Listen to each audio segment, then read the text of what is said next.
Os mandamentos do superego. O termo superego foi introduzido por Freud com o nome original em alemão de Über-Ich e aparece pela primeira vez na literatura psicanalítica no seu clássico trabalho de 1923, O Ego e o Id, integrando a segunda teoria do aparelho psíquico, ou seja, a teoria estrutural.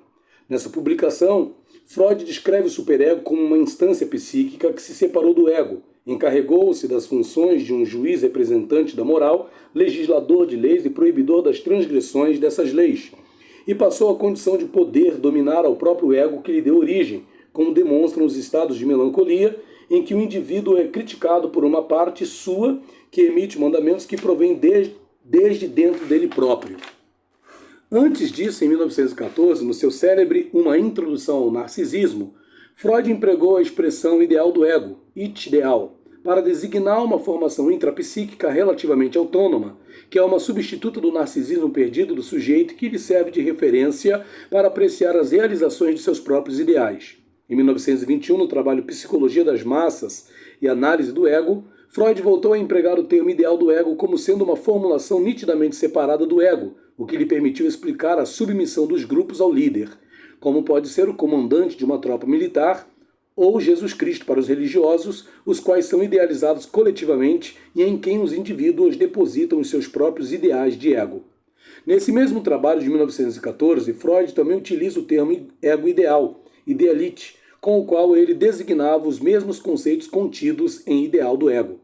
Na verdade, ao longo da obra de Freud, os aludidos três termos, superego, ideal do ego e ego ideal, aparecem virtualmente como sinônimos, sendo que as conceituações a eles atribuídas nem sempre são uniformes, de modo que tudo isso comumente contribui para uma nada incomum confusão semântica, que fica muito mais complicada pelo fato de que importantes autores pósteros a Freud, utilizando essa mesma terminologia, fizeram distintas concepções e ampliações de significados. Por essas razões, cabe tentar fazer uma necessária discriminação conceitual entre os três termos referidos e mais alguns outros correlatos, além de igualmente tentar discriminar as fontes oriundas de distintos autores.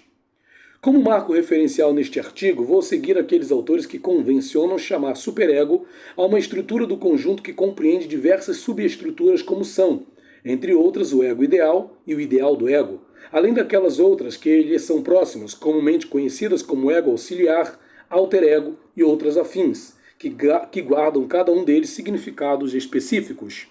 Destarte, apresenta-se a seguir um esboço para definir, atualizadamente, cada um desses termos de início de forma genérica e unicamente para estabelecer um ponto de partida semântico e conceitual, sendo que no curso deste módulo eles serão especificamente melhor explicitados.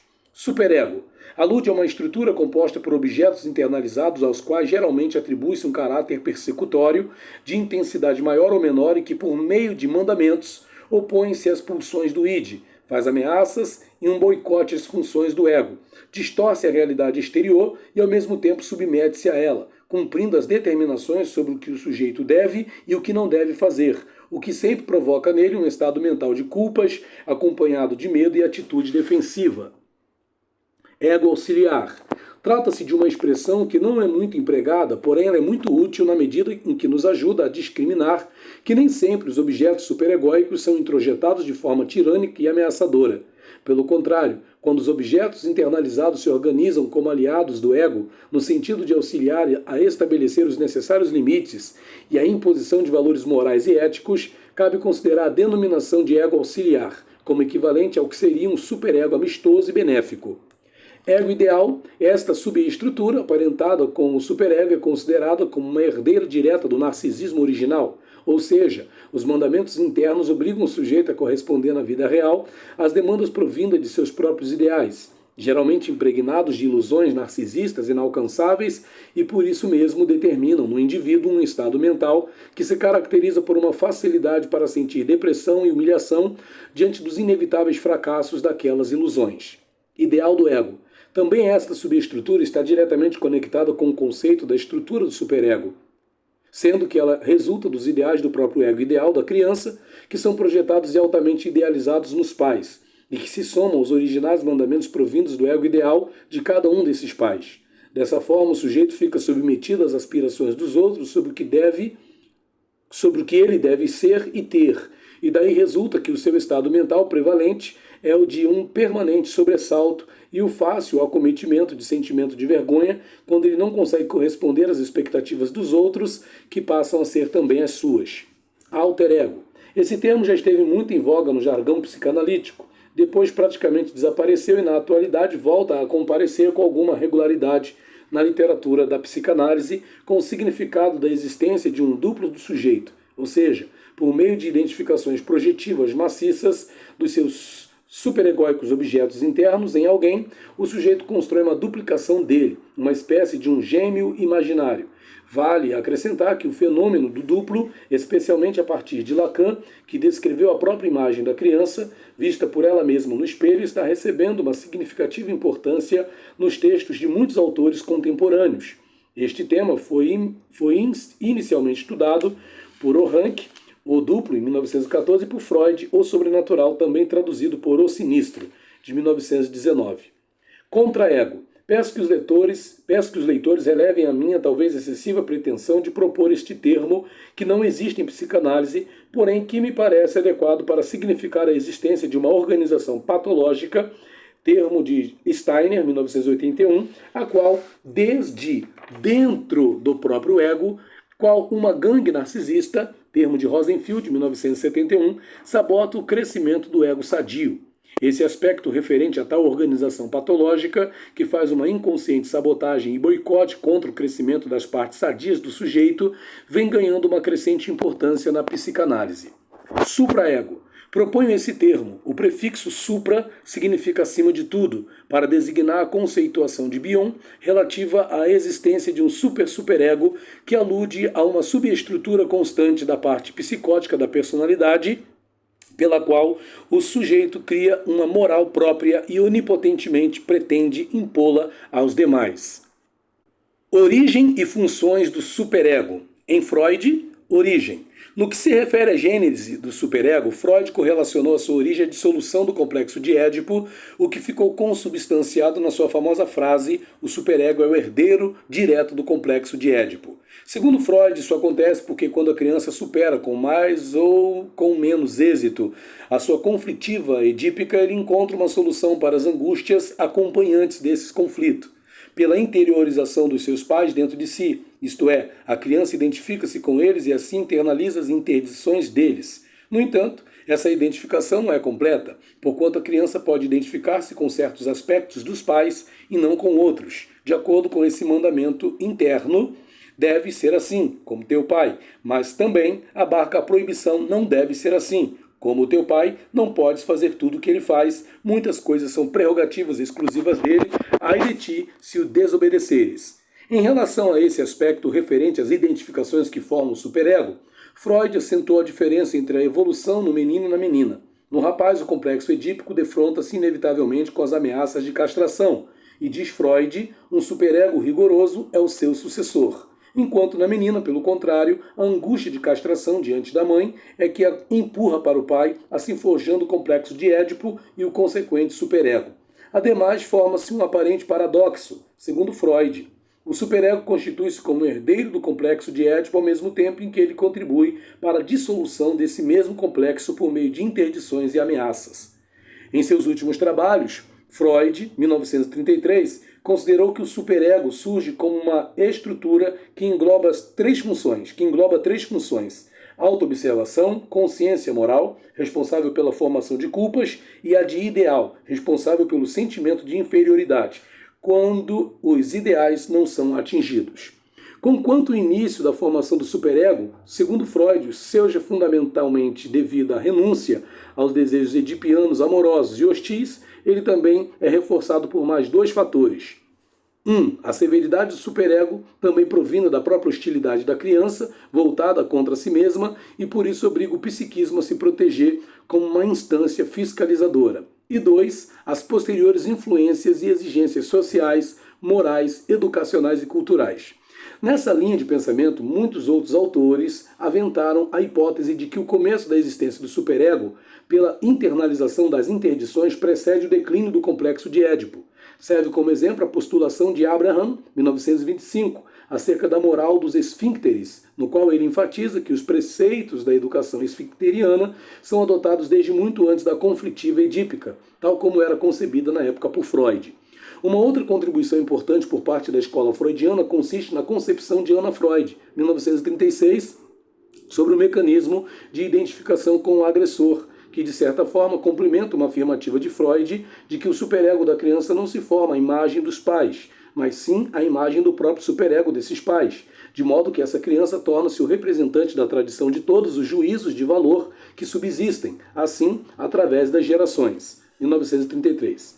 Uma crítica que costuma ser feita à forma como Freud concebeu e divulgou a noção de superego consiste em que ele enfatizou o termo superego quase que exclusivamente com um significado persecutório e sádico, sem levar muito em conta a existência de outros aspectos positivos, protetores e estruturantes para o desenvolvimento mental do indivíduo. Aliás, uma das poucas vezes em que Freud se refere ao superego com características positivas e bondosas aparece em seu trabalho O Humor. As mencionadas críticas feitas a Freud remetem-nos a uma velha questão. Quando um processo de introjeção contribui para a formação do ego, no caso do ego auxiliar, e quando ele contribui para a formação do superego? A resposta é que o resultado será decidido pela qualidade emocional com que a criança realiza as introjeções. Assim, por exemplo, se durante o ato de introjeção o principal interesse da criança estiver centralizado na inteligência do pai, função intelectual do ego, ou na habilidade manual da mãe para a manipulação de certas coisas, função motora, a parte introjetada ficará incorporada ao ego. Entretanto, se a criança introjetar o seu desejo parental na vigência de um ambivalente conflito de amor versus ódio, e se o interesse do filho estiver mais voltado para os aspectos éticos do objeto, então o objeto introjetado passará a fazer parte do superego, sendo que no caso em que a introjeção fizer-se com a predominância do ódio, a probabilidade é de que o superego adquira características persecutórias. A propósito, cabe lembrar que no 5º capítulo de O Ego e o Id, de 1923, Freud estuda detidamente a importância dos sentimentos de culpa na teoria, psicopatologia e técnica da psicanálise, como, por exemplo, na relação direta que ele estabelece entre as culpas determinadas pelo superego e o importantíssimo problema do eventual surgimento da temível reação terapêutica negativa. Melanie Klein, fundamentada em suas observações nas análises com crianças, algumas de tenra idade, Melanie Klein postulou que a origem da formação do superego era muito mais precoce do que a que foi concebida por Freud, e que essa origem se baseava na introjeção dos objetos parciais, o seio da mãe, ao qual o bebê atribui poderes extremos de bondade, de maldade, de proteção, de perseguição, de fonte de prazer e de dor. Para acompanhar Freud, até por razões políticas, Melanie Klein também postulou que o superego se formaria com a dissolução do complexo edípico e a respectiva internalização dos pais, carregada com as fantasias de perigo de vir a perder esses objetos parentais. Porém, ela considerou que o complexo de Édipo seria muito mais primitivo que o sustentado por Freud, situando-o por volta do 6º mês da vida do bebê. Quando começou a analisar crianças pequenas, Melanie Klein já havia assinalado que um dos fenômenos mais inesperados que ela encontrou foi um superego muito precoce e cruel, e partindo daí, ela descreveu os arcaicos precursores do superego, anteriores ao Édipo, considerando que a severidade do superego decorria da fase máxima do sadismo da criança.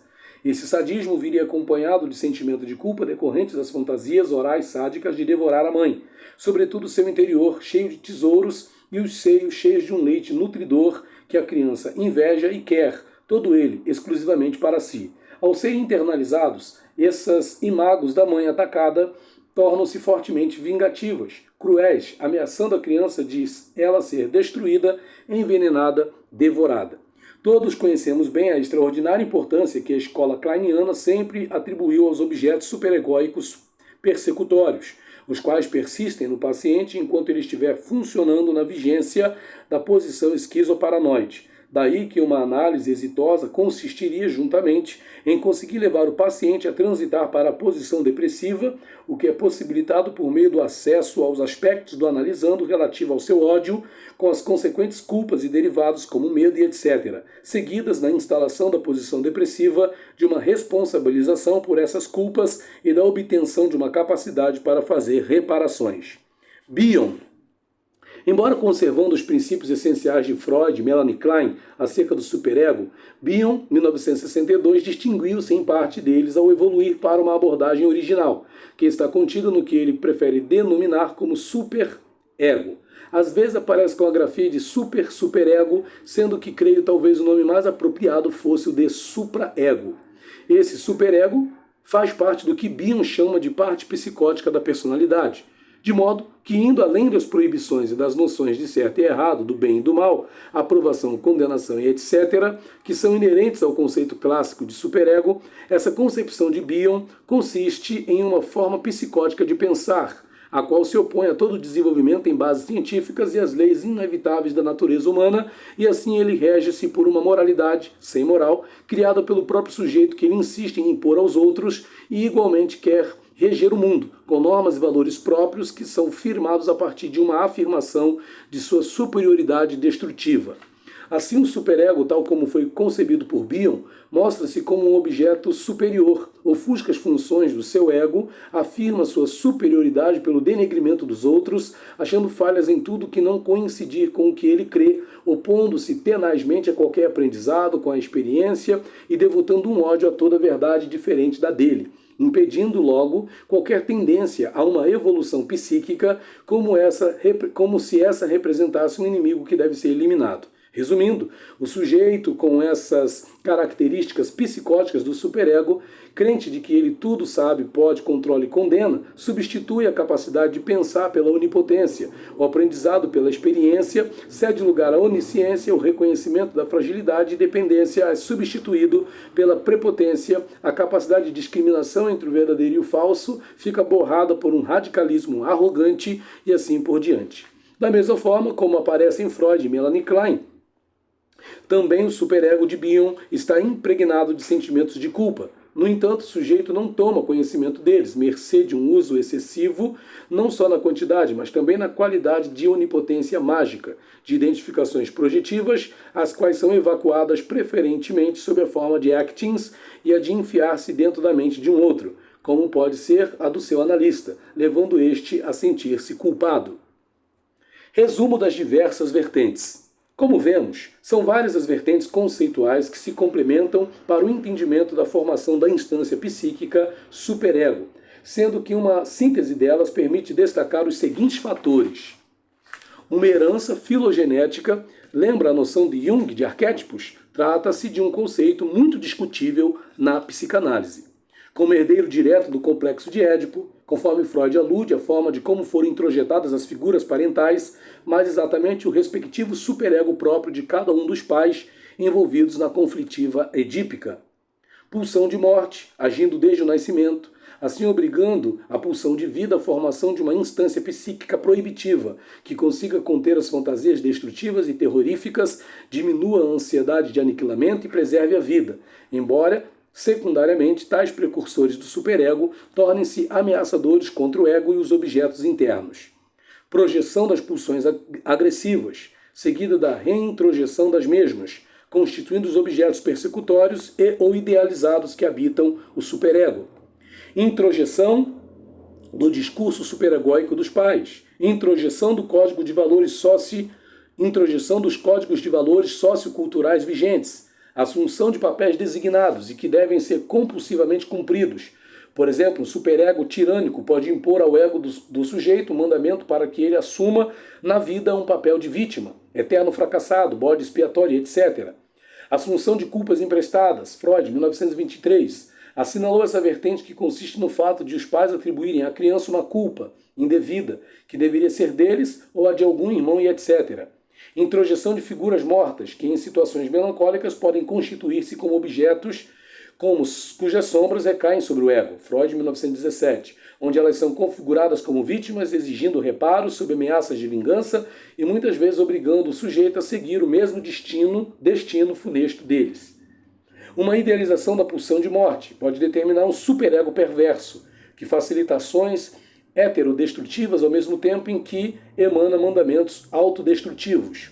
Um maciço ataque às funções egóicas de perceber, pensar, discriminar e conhecer as verdades penosas pode determinar a construção de um superego nos termos descritos por Bion.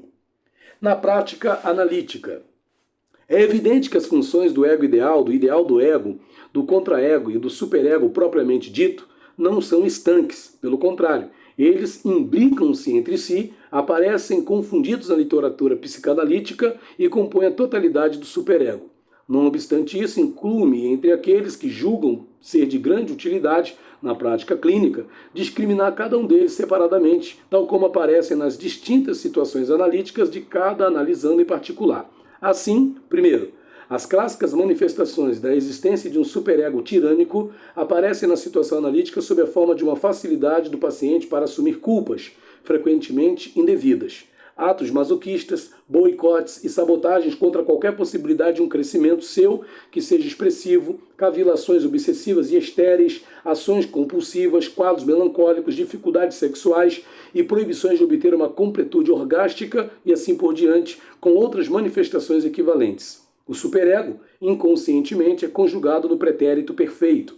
Vou ser punido porque transgredi tal norma ou mandamento, portanto eu fui, logo sou mal. Ninguém contesta a importância de um analista trabalhar com os aspectos tirânicos, proibitivos, punitivos e muitas vezes cruéis do superego de certos pacientes. No entanto, isso não é feito unicamente por meio de interpretações transferenciais adequadas, porquanto essas pouco adiantarão, se o próprio analista mantiver uma postura excessivamente superegóica no curso da análise. 2. A presença de um ego ideal pode ser claramente comprovada na situação analítica com pacientes portadores de uma forte estruturação narcisística, de acordo com a conceituação de que o ego ideal é o herdeiro do narcisismo primário. Dessa forma, o ego ideal funciona predominantemente no plano do imaginário. Não há uma dimensão sólida de futuro, nem planos ou projetos estáveis, e pelo contrário, o ego ideal aparece conjugado no presente do indicativo, eu sou, alicerçado na fantasia onipotente e ilusória própria da persistência da primitiva fusão diádica com a mãe, na qual ter é igual a ser, e que por isso o indivíduo sempre espera o máximo de si mesmo. Como a maioria desses ideais é inalcançável, o sujeito vive num permanente estado de frustração, maquinando novos planos e saídas por meio de defesas maníacas. As identificações desses pacientes aparecem como primárias do tipo inconstante, adesivo ou imitativo, e o sentimento de identidade resultante é o de falsidade. Para manter a integração do self, esse paciente necessita recorrer a defesas de forte negação, como as renegações, mais próprias dos estados narcisistas parciais, como nas perversões, ou o recurso da forclusão, que é mais própria dos estados narcisistas totais, caso das psicoses. O analista deve estar atento ao fato de que a forma de pensar desses pacientes obedece a uma lógica binária, ou seja, para eles não existe um meio termo, ou o sujeito julga-se o melhor ou o pior e etc.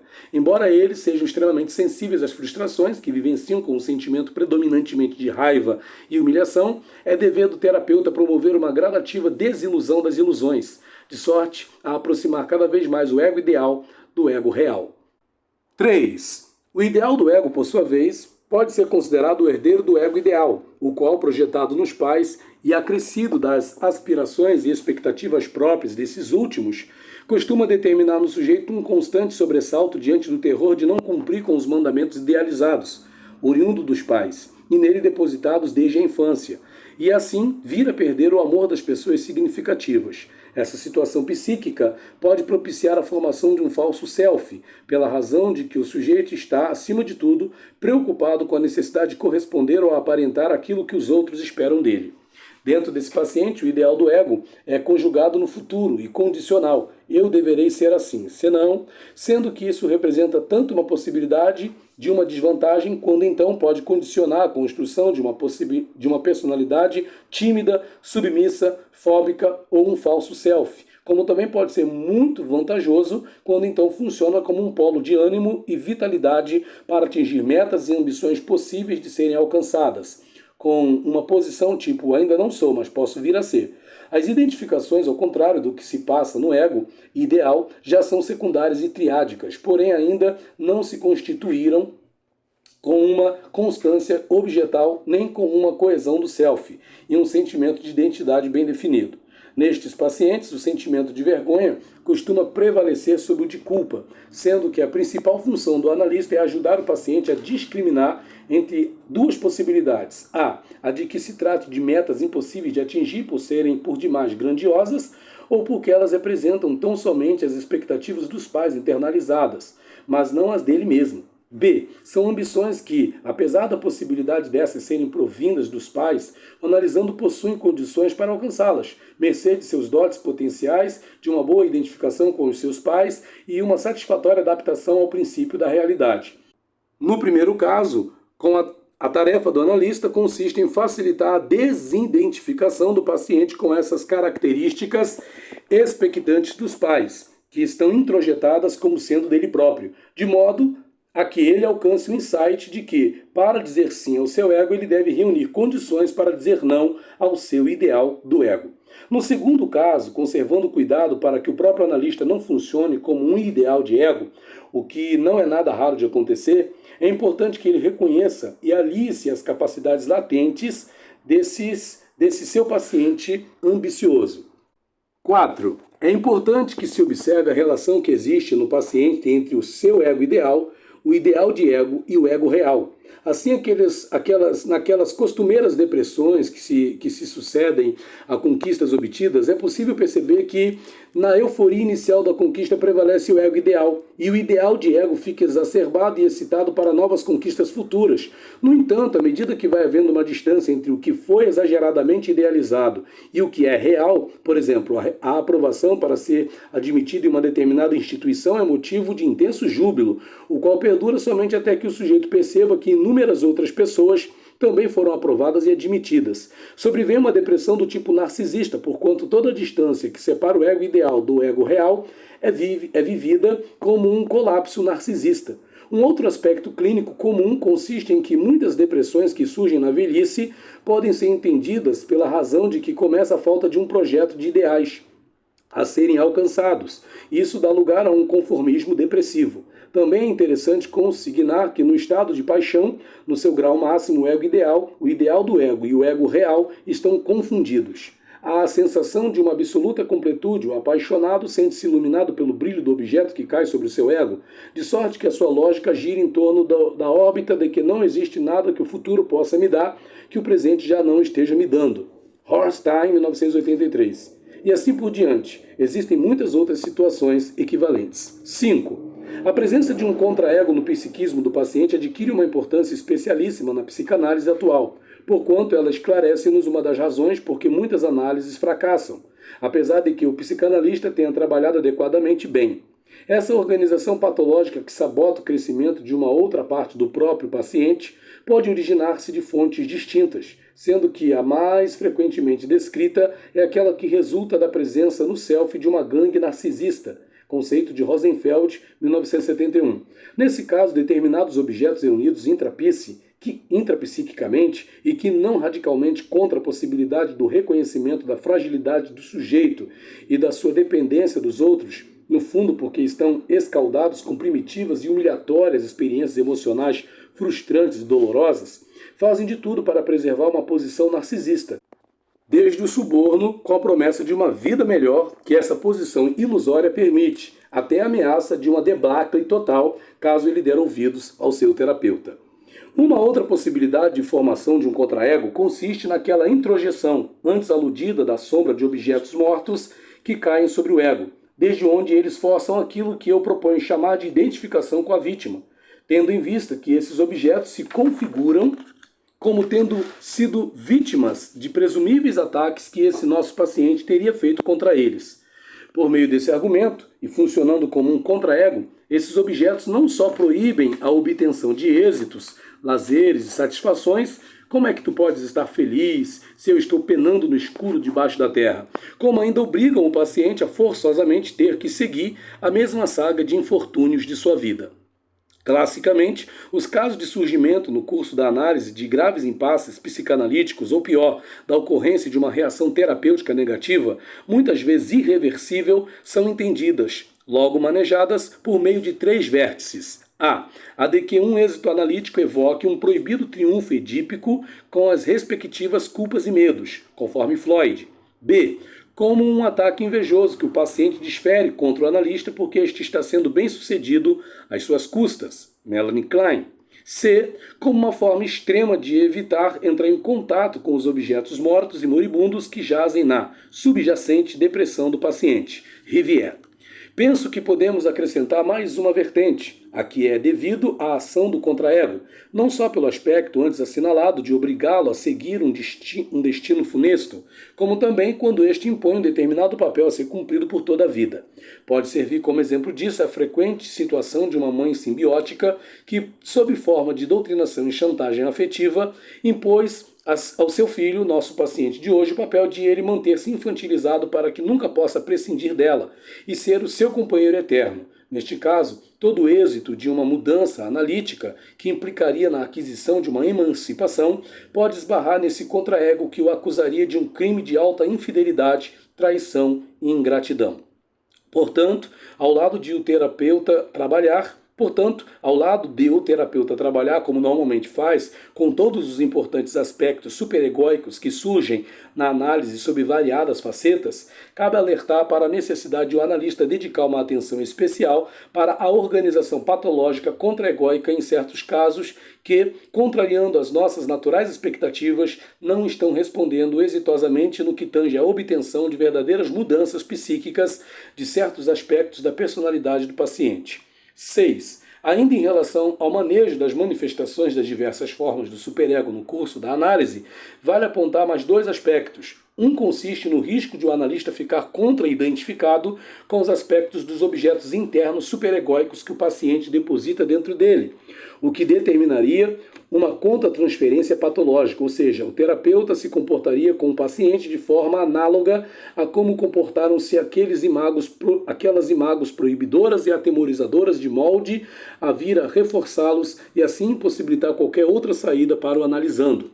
O segundo aspecto a ser enfatizado é o que diz respeito às interpretações do analista, porquanto não é nada rara a possibilidade de que, disfarçada sob a aparência de interpretação, o analista possa estar doutrinando, catequizando, julgando, acusando, exigindo, colocando expectativas, decepcionando-se, aconselhando, conluiando e etc. 7. Em síntese, a tarefa maior do terapeuta é auxiliar seu paciente a encontrar uma liberdade interna e uma autenticidade naqueles frequentes casos em que fica evidente que se trata de um sujeito que está sujeitado a uma ordem de mandamentos internos e desconhecidos sob a forma de ameaças, ordens, proibições, expectativas e crenças ilusórias. Tudo isso faz crescer de importância a análise dos aspectos relativos ao superego, não só os clássicos, mas também todos os demais correlatos a ele, de tal modo que, do ponto de vista da estrutura tripartite, ganha maior relevância na atualidade a clássica afirmativa de Freud de 1933, de que, onde houver id e superego, como transparece nitidamente nas entrelinhas de alguns de seus textos, o ego deve ficar.